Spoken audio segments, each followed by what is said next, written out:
Musa, durum ne abi? Ya bu ışık tutmana yapalım.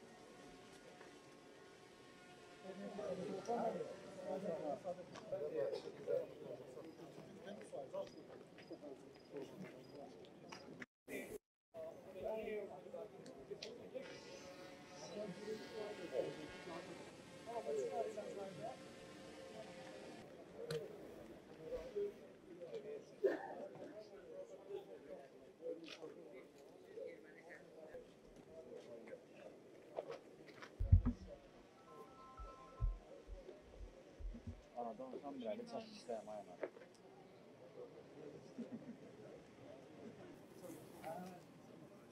Gel başlayın.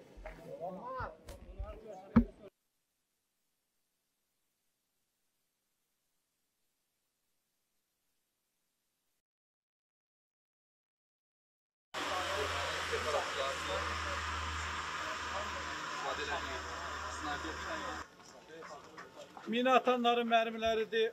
Tank əleyhinə qrantamyotların mermiləridir. Fərqli çeşiddə sursatlardır.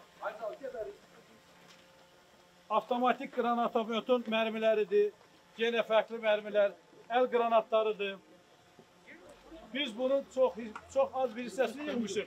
Biləsiniz ki, ərazidə bulunan yüzlərlə, minlərlə belə kutularda nə qədər var burada.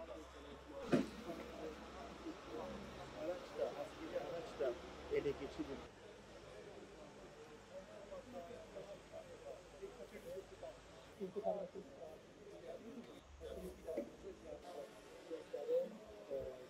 Gördüğünüz tank vasıtasıdır ki, götürülübdür.